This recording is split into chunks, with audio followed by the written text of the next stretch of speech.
अगर किसी के पिता मर जाए तो वो उसका मृत प्रमाण पत्र लेने जाएगा तो उसको भी 1000 रुपया देना है। अगर विरासत दिखाने चला जाए कि हमारा नाम उनकी जगह पे चढ़ा दो तो 3000 रुपया रेट खोल दिया। जो काम 100 रुपया देने पर तहसील ब्लॉक और थाने में हो जाता था ओके 1000 रुपया देने पे अभी मुंह टेढ़े रहता। पहले टेबल के नीचे से चुरा करके अंगुली दिखाई जाती थी कुछ लागी पान पत्ता। अब पान पत्ता के नहीं तो छाती पे बैठ करके घूस वसूला जाता है। बोलिए ये सच्चाई है कि नहीं? माफ से पूछना चाहे तो इस व्यवस्था के बदले का जरूरत बा कि ना बा? कैसे बदलाई? तैयारी बा? तनी हाथ उठाओ जा, देखल जाओ। इस व्यवस्था को बदलने में अपना योगदान दीजिए। सांसद जी 2022 में ये समय देश में एक परिवर्तन लाने का है। जो लोग सत्ता में 10 सालों से हैं ये निरंकुश हो गए हैं। देश में जनप्रतिनिधियों कोई कदर नहीं। आपके गांव का प्रधान अगर कोई मोटरसाइकिल रोक ली जाए, कोई लड़का जरूरी काम से जा रहा है, कागज कहां बा? तो कागज घरे छूट गई बा, चला और चलान ऐसा करता हूं कि जना तक जहाज का चलान होता, मोटरसाइकिल या क्यों होता कि नहीं हो? और दलाल अगर जाए तो 1 मिनट में छुड़ा लाए। अब प्रधान जाकर के मुड़िया नीचे गोड़वा ऊपर कर दिया कि सरकार हमारा गांव का बा, हम जिम्मा लेते हैं, काल कागजा दिखा दे, बोलो छुट्टी नहीं छूट सकता। ऐसा अंधेर कभी नहीं हुआ था।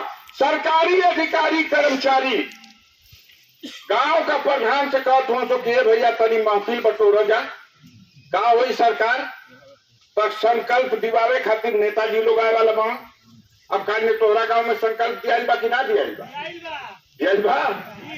अब खर्चा केकरा जिम्मा? खर्चा प्रधान जी का जिम्मा। संकल्प दिवावे के बाद झूठ सा छठवा है तरह उठा करके कहा तब फिर मोदी जी के सरकार। ऐसा कभी नहीं हुआ। सीडीओ, डीडीओ, बीडीओ, थानेदार, तहसीलदार, सारे सरकारी कर्मचारी सरकारी धन से सरकारी पार्टी का वोट मांग रहे हैं, प्रचार कर रहे हैं। अब बताओ कहीं न्याय होगा? इस सड़ी गली व्यवस्था को बदलिए और इसको बदलने के लिए उस सड़क के बोले तुम सो की 400 सीटें में 400 का पार जाए 400 543 गो लोकसभा में सीटिए रहे भैया, राज्यसभा में 245 गो। तो लोकसभा का चुनाव होता कहत हो तो 400 का पार और उत्तर प्रदेश में कहत हो लोग की 80 में 80। तो सपना देखत हो तो पूछली हमें को नेताजी से कि कैसे अंदाज लगेगा जब भैया 80 में 80। तो कहना तो कुल गौवा का फोटो खींच के भेजत हूँ आदमी की मैं गाँव का डरते खड़ा होकर संकल्प ले दिया तो मान लिया भाई। तो हम कभी कि अगर वही के मान ले बड़ा जा तो बूझ ल जा चिराग तले अंधेरा होता है। ये जनता को आपने ठगने का काम किया, जनता ने आपको धोखा देने का काम किया है। डर के मारे संकल्प तो ले लिया लेकिन वोट तो मिलने वाला नहीं।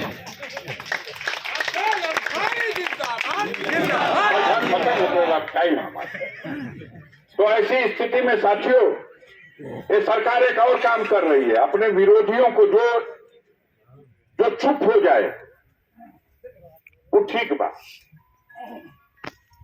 और अगर जो विरोध कर देगा वो का के आप कहते हो कि डबल इंजन है। डबल इंजन की सरकार, और डबल इंजन क्या कर रहा है? अपने विरोधियों को पकड़ो, झूठे मुकदमे में जेल में डालो। इस देश के 2 मुख्यमंत्री इस समय जेल में हैं। झारखंड का मुख्यमंत्री हेमंत सोरेन और दिल्ली का मुख्यमंत्री अरविंद केजरीवाल। डिप्टी सीएम के दिल्ली का डिप्टी सीएम मनीष सिसोदिया और न जाने कितने बेगुनाह लोगों को कसूर विरोध करने का, कसूर इनका पोल खोलने का। बस हमरो खातिर होता जितना कुछ खबर मिला था कि ना तुम लोग के 5 वर्ष से डबल इंजन का सरकार हमारे खातिर कर दिया। इन्होंने स्कूल गिराया, अस्पताल गिराया, घर गिराया। कोई काम किया हो तो बताओ गाजीपुर में। तोहरे से पूछा तुम सो का कैला हो। 268 किलोमीटर पीएमजीएसवाई योजना के अंतर्गत गाजीपुर में अफजाल अंसारी के कार्यकाल में 2019 से 2024 के बीच में बनी है कि नहीं आपके भी क्षेत्र में अगल बगल पीएमजीएसवाई की सड़क? बताइए। लौकत नहीं के इन्हन के सुरमा लगावे के पड़ी। ठगने का काम करते हैं, हौसला तोड़ने का काम करते हैं। आपको पता होगा पिछले दिनों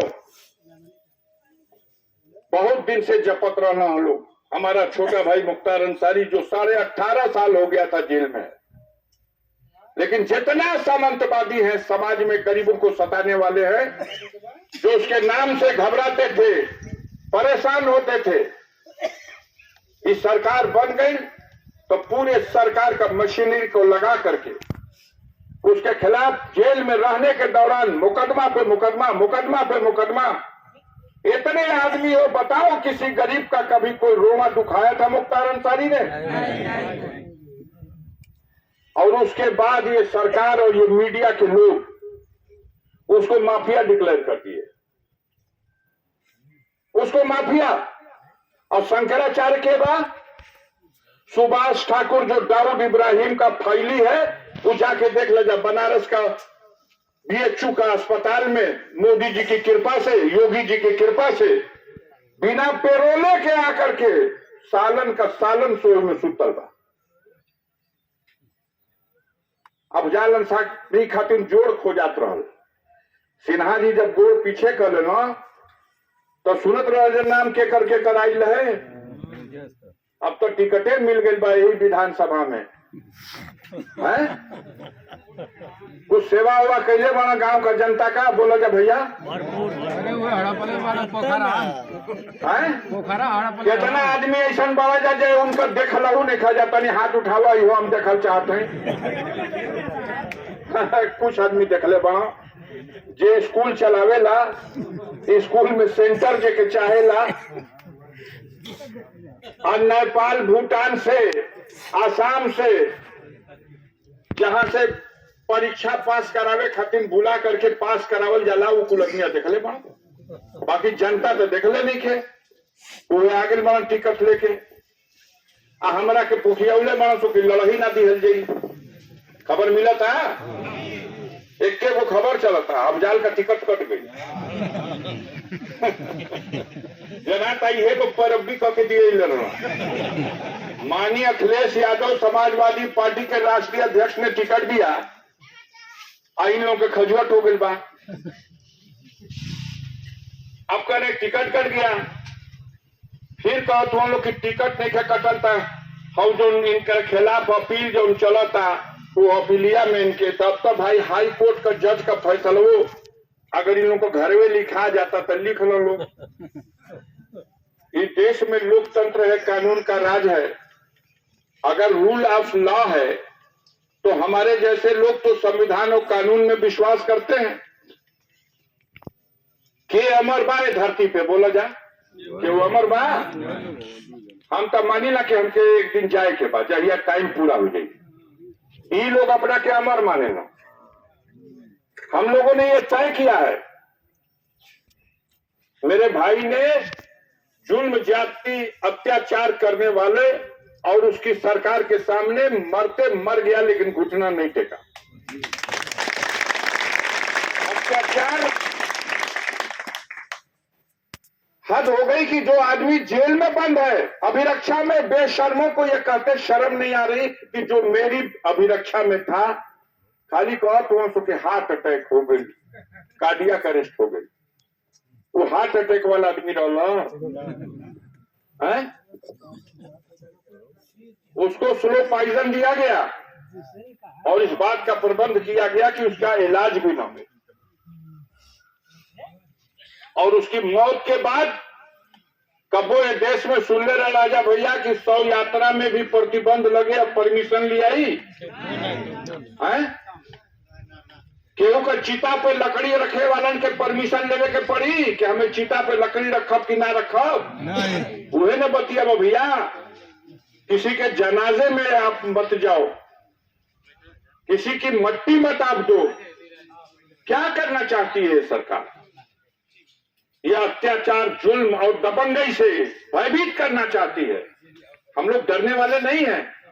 हमारे पुरखों ने देश की आजादी की लड़ाई लड़ी है, कुर्बानी दी है। 12 ऐसे परिवार में सदस्य हैं जो अंग्रेजी हुकूमत के खिलाफ बगावत किए और जेल भी गए, देश को आजाद कराने में योगदान दिया। हमारे पुरखों में आजाद भारत की सीमा की रक्षा करते हुए कश्मीर में पाकिस्तान के खिलाफ युद्ध में ब्रिगेडियर उस्मान साहब ने अपनी मातृभूमि की रक्षा में अपने प्राणों की आहुति दिया। आप हमको डरा सकते हो, उन्हीं पूर्वजों का खून मेरी रगों में है। हम डरने वाले नहीं हैं और हम ये मानने वाले हैं कि मौत का दिन जिस दिन तय हो जाएगा उस दिन कोई इस संसार में बचेगा नहीं। तुम अमर हो, शर्म नहीं आती? आप कहते हो मुख्तार माफिया है, कोई धारा बाकी नहीं। तुम्हारे ऊपर कौन सी धारा है बाकी? यह दुनिया की विडंबना की पराकाष्ठा है। जो तड़ी पार था वो देश का गृह मंत्री है। तड़ी पार प्रदेश के बाहर चल जा, शरीफ आदमी भेजल जाला प्रदेश का बाहर। आप अपने खिलाफ मुकदमा है, जिस अदालत में सुनवाई होगी जज साहब के हार्ट अटैक करा दे बजा भजबा की ना जस्टिस लोया को। आप अपने खिलाफ मुकदमा है, चार्जशीट लग गई, न्यायालय में ट्रायल नहीं होगा। योगी जी ने अपना मुकदमा अपने उठा लिया। शर्म नहीं आती दूसरे को माफिया कहते हुए? तुमसे बड़ा माफिया कौन है? तुम दहशत फैला के, डरा करके, धमका करके चाहोगे कि जनता के छाती पर चढ़ के राज करे, तो संभव नहीं है। जनता जग चुकी है, गरीब जग चुका है, किसान जग चुका है। तुम्हारा जुल्म, अत्याचार और ये दहशत कायम नहीं रहेगी। और हमारे जैसे लोग अंतिम सांस तक तुम्हारे जुल्म अत्याचार के खिलाफ लड़ते रहे हैं और लड़ते रहेंगे। गरीबों पर जुल्म और अत्याचार कल भी जालिमों का पंजा मरोड़ा था और आज भी हमारे परिवार में, हमारे वंश में एक व्यक्ति भी जीवित रहेगा तो जहां कहीं भी गरीबों पर अत्याचार होगा, हम जालिमों का पंजा मरोड़ने के लिए गरीबों के कतार में खड़े होंगे। इस लड़ाई में हम आपसे सहयोग मांगने, आपका आशीर्वाद मांगने, आपकी दुआ मांगने के लिए आए हैं। अगर आपने आज तक मुझे जब भी जो भी चुनौतीपूर्ण परिस्थितियां रही हैं, गाजीपुर के लोगों ने प्यार दिया, आशीर्वाद दिया। इस वक्त संकट की घड़ी में मैं चारों ओर से घेरे में हूं और सहारा आप मेरे बन सकते हो। तो इस संकट की घड़ी में हम ये उम्मीद लेके आए हैं कि हम कितना चल पा रहे हैं ये अलग बात है। आप ही अफजाल बनकर के अपने गांव में, अपने अगल बगल के गांव में, अपनी चट्टी पर, चौराहों पर, खेतों में, खलिहानों में मेरे संदेश लोगों तक पहुंचाइए और इस पूर्वांचल से एक नया इतिहास लिखिए। मोदी जी को अपनी सीट बचाने में भी तारा नजर आ जाए, इस तरह का माहौल बनाने की कोशिश। पूरे पूर्वांचल में सफाया हो रहा। भदोई की सीट ये लोग हार रहे, चंदौली की सीट हार रहे, बलिया की सीट ये लोग हार रहे, घोसी की सीट, आजमगढ़ की, लालगंज की, जौनपुर की, मछली शहर की सारी सीटें भारतीय जनता पार्टी हार रही है। तो गाजीपुर में कुछ इतिहास बनेगा कि नहीं? बोलिए भैया, बनेगा? तनी दोनों हाथ उठा के एक बार दिखावा जा। बहुत बहुत धन्यवाद, बहुत बहुत धन्यवाद। हम आपके आभारी हैं। आज शुक्रवार का दिन था, परमिशन भी मिलने में लेट हो गई, हम टाइम से नहीं पहुंच सके। आप लोग यहाँ बैठ के मेरी प्रतीक्षा करते रहे। हम आप लोगों के प्रति बहुत आभार प्रकट करते हुए अपने नौजवान भाइयों से कहेंगे, साथियों, अपने भविष्य के लिए इस चुनाव में परिवर्तन लाने के लिए निकल जाओ घर से। निठल्ला बना दिया, बेरोजगार बना दिया, कोई परिवार नहीं बचा है जिस परिवार में 2-4 डिग्री होगी, नौकरी नहीं है। बेरोजगारी, बेरोजगारी, महा बेरोजगारी। सेना के जवानों को 4 साल की नौकरी कर दिया, 4 साल की नौकरी, और सीमा पर सेना के जवान का बलिदान हो गया, तिरंगे का कफन भी नहीं दिया। ये कैसा भारत है, ये कैसी व्यवस्था है। हम सब इस देश में आजादी में के साथ सांस ले रहे हैं, जी रहे हैं, तो उसमें सबसे बड़ा योगदान है उस सीमा पर बलिदान देने वाले जवानों का। आज उनको तिरंगा भी नसीब नहीं है। हर साल गाजीपुर में भर्ती होती थी कि नहीं बताओ नौजवानों? 10 बरस में एक अहू भर्ती बन बा। तो इस सरकार का बोरिया बिस्तर बांधिए, 5 साल आंसू बहाने के बाद भी आपको अवसर नहीं मिलेगा।